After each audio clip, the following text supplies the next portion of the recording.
मुखिया के घर तांत्रिक महाराज और ऋषिधर बाबा दोनों बैठे हुए थे और ये सभी काफी परेशान दिख रहे थे। तांत्रिक महाराज, मेघना दिल्ली में है ये तो हमें पता है, लेकिन इतने बड़े शहर में जाकर उसे ढूंढना बहुत ही मुश्किल होगा। पिताजी, हमारे पास और कोई रास्ता भी तो नहीं है, हमें वहां जाना ही पड़ेगा। अनुज बेटा, तुम दिल्ली जाने की तैयारी करो। अनुज अभी अपनी जगह से उठ ही रहा था कि तभी नमस्ते अंकल। नमस्ते आंटी। वहां पर इशिता और मेघना पहुंची। अरे मेघना! मेघना बिटिया। मेघना को सामने देखकर अनुज को बहुत खुशी हुई। उसका मन था कि वो मेघना को गले लगा ले, लेकिन उसने अपनी भावनाओं पर काबू किया। मेघना, कैसे हो तुम? आप सब यहाँ ठीक तो हैं? ये लड़की, ये मेघना है। इसी की वजह से हम लोगों को निशिर-मोलो से छुटकारा मिला है। मतलब पूर्व जन्म की राजकुमारी मेघालय। जी ऋषिधर बाबा। तांत्रिक महाराज, ये तो आप ही के जैसे हैं। ये मेरे जुड़वा भाई है ऋषिधर बाबा। जनकपुरी की सभी क्रियाकलाप यही संभालते हैं। अंकल, आप सब लोग मुझे यहाँ देखकर हैरान तो जरूर होंगे, लेकिन मुझे बहुत ही भयानक सपने आ रहे हैं और न्यूज़ में देखा कि जनकपुरी में मौतें हो रही हैं।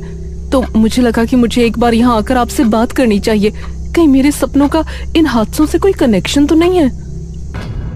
बेटी, जनकपुरी में हो रही मौत का कारण भी तुम्हारे अतीत से जुड़ा है। क्या मतलब अंकल? दमयंती वापस आ गई है मेघना। ये सुनकर इशिता और मेघना हैरान रह गए। लेकिन वो कैसे वापस आ सकती है? वो तो गुफा में कैद है ना? मेघना, जिस गुफा से हमने महाराज का ताबूत निकाला था, इत्तेफाक से दमयंती का ताबूत भी वहीं रखा हुआ था। तुम्हारे कदम उस गुफा में पड़े तो दमयंती जाग उठी। ये सुनकर मेघना अपने कदम पीछे लेते हुए सोफे पर ऐसे बैठ गई जैसे उसे बहुत बड़ा झटका लगा हो। पिछली बार जब यहाँ आई थी तो मेरे आते ही निशिर-मोलो जाग गए थे। उनको खत्म करके वापस गई तो गुफा में कदम रखने की वजह से दमयंती जाग गई। मुझे तो लगता है आप लोगों के लिए मैं ही मनहूस हूँ। अरे नहीं बेटी, ऐसा मत बोलो। बेटी, तुम्हारी इसमें कोई गलती नहीं है। तुम तो भलाई करने गई थी। यह तो बस एक संयोग है कि महाराज और दमयंती की लाश एक ही गुफा में थी। उसके लिए खुद को दोष मत दो। अंकल, अब हम उस दमयंती को कैसे रोकेंगे? दमयंती ने उठते ही सबसे पहले तुम्हारे बारे में ही सोचा होगा, क्योंकि तुम ही ने उसकी क्रिया भंग करके उसे ताबूत में कैद किया था। अब वो तुमसे बदला लेने की ही सोच रही होगी। वही तो हम जानना चाहते हैं तांत्रिक महाराज। अब हम उसका मुकाबला कैसे करेंगे? ये सवाल बहुत मुश्किल है अनुज बेटा। पिछली बार जिस तरह राजकुमारी मेघालय यानी मेघना ने उसे कैद किया था, उस विधि को वो अब पहले ही जानती है। हमें उसे खत्म करने के लिए कोई नया रास्ता निकालना होगा, लेकिन कैसे करेंगे? वह बहुत शक्तिशाली हो चुकी है। इस तरफ दमयंती गुफा के अंदर बैठी हुई थी। सही कहा, इस बार मैं ऐसा बदला लूंगी जिसे देखकर काल भी घबरा जाए।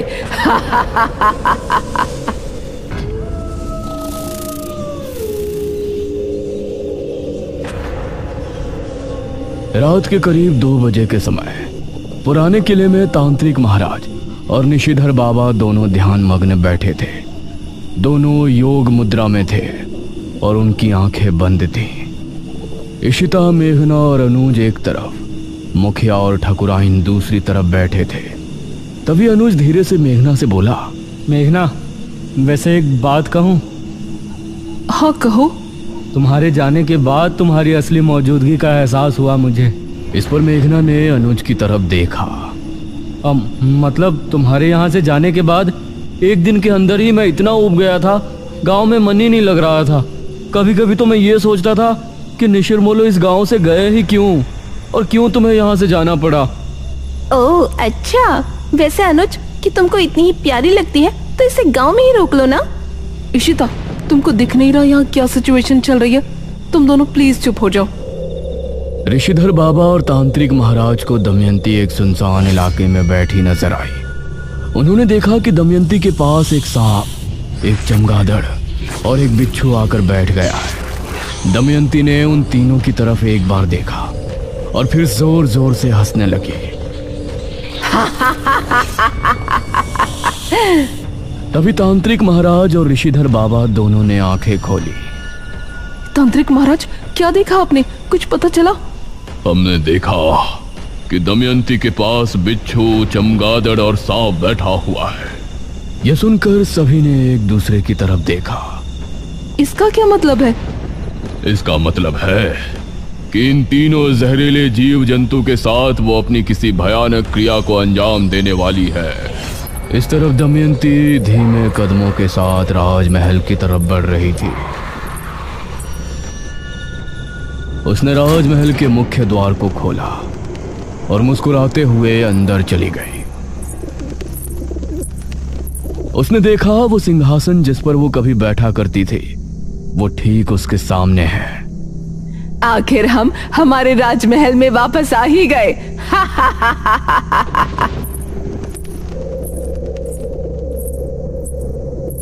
वो जैसे ही सिंहासन पर बैठी, वैसे ही राजमहल के सभी रोशनदान अपने आप जल उठे। देखते ही देखते पूरा राजमहल दीपों से जगमगा उठा। तभी अचानक गलियारे से उसे एक आवाज सुनाई दी।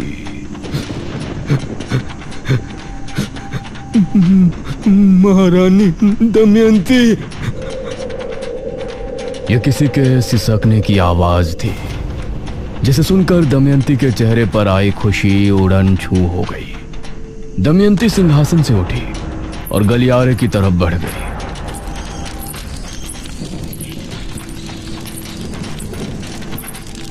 जैसे जैसे वो आगे बढ़ रही थी, वैसे वैसे ही वो आवाज भी करीब आती जा रही थी। महारानी दमयंती। एक बड़े से दरवाजे के सामने जाकर वो रुक गई और दरवाजे को गौर से देखने लगी। कौन है वहां? वो दरवाजा खुल गया और दमयंती को सामने वही लबादे वाला शख्स नजर आया। दमयंती उसको देखकर मुस्कुराई। महारानी दमयंती, आप आ गई। ये कहते हुए उस शख्स ने अपने चेहरे से नकाब हटाया। वो एक काली चमड़ी वाला बदसूरत सा आदमी था। उसके चेहरे पर खुशी थी और आंखों में खुशी के आंसू। हाँ, हम आ गए वीरेंद्र।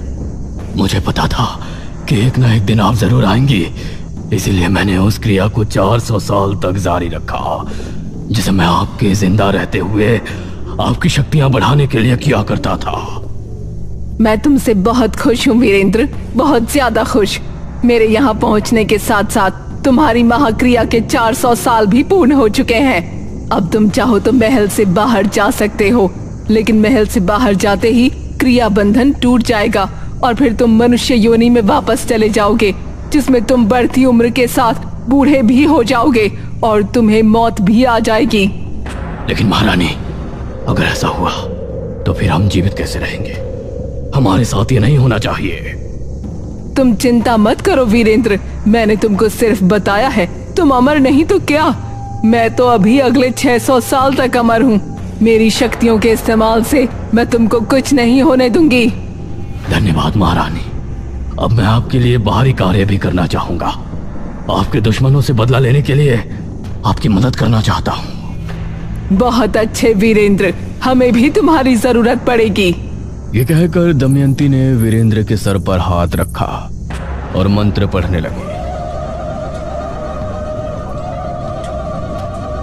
तभी वीरेंद्र की आंखें एकदम सफेद हो गई और उसके चेहरे से अजीब सा तेज निकलने लगा।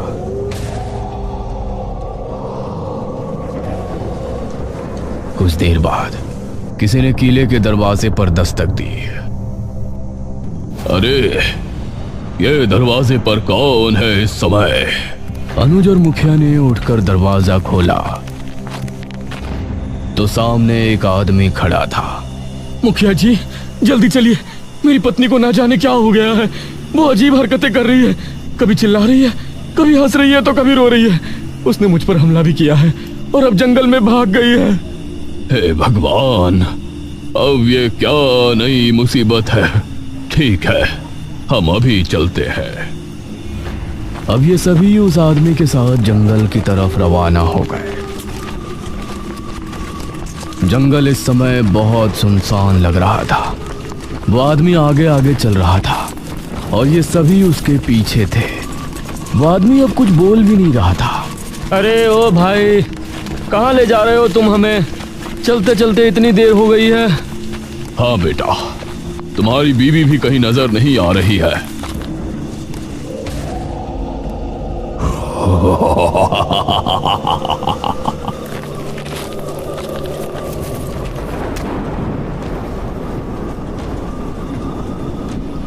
ये देखकर सभी हैरान रह गए। अरे छोड़ इन्हें! ये तांत्रिक महाराज को उससे छुड़ाने की कोशिश करने लगे, लेकिन उसकी पकड़ बहुत मजबूत थी। तांत्रिक, तूने बहुत साथ दिया है ना इस राजकुमारी मेघालय का। तूने इसके साथ मिलकर बेरमपुर के लोगों को अंधेरे से तो निकाल लिया, लेकिन अब मैं तुझे ऐसी दुनिया में भेज दूंगा जहां अंधेरे के अलावा कुछ नहीं होगा। अभी तो मैं जा रहा हूं, क्योंकि महारानी दमयंती क्या करने वाली है उसे देखने के लिए तुझे जिंदा रहना है। फिर मैं आऊंगा सिर्फ कुछ दिनों बाद, और फिर तुझे ले जाऊंगा मौत के अंधेरे में।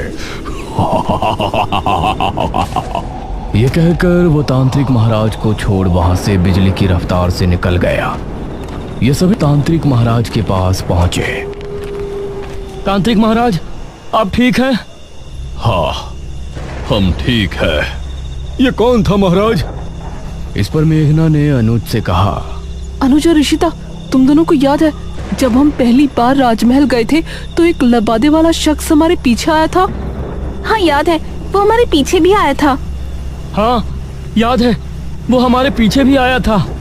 हाँ, बेरमपुर पुराण में भी हमने पढ़ा था कि दमयंती के मरने के बाद भी वो पुजारी राजमहल के ही एक कमरे में कैद हो गया था, जिसको दमयंती ने अपनी शक्तियां बढ़ाने के लिए राजमहल के एक कमरे में बंधित किया था।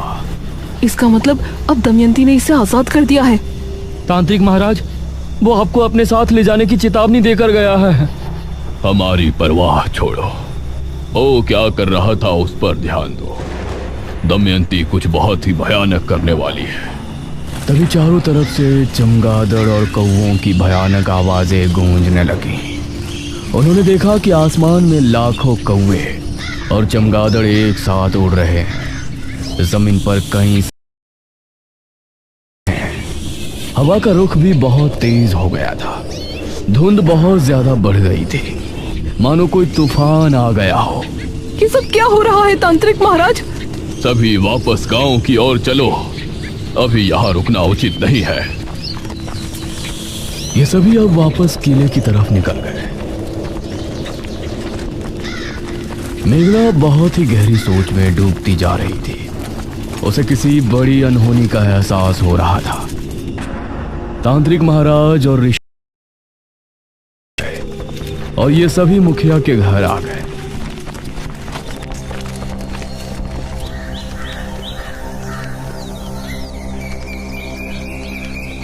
अगली सुबह जब ये सभी नाश्ता कर रहे थे तो अनुज ने न्यूज ऑन कर रखी थी। भारत में पहली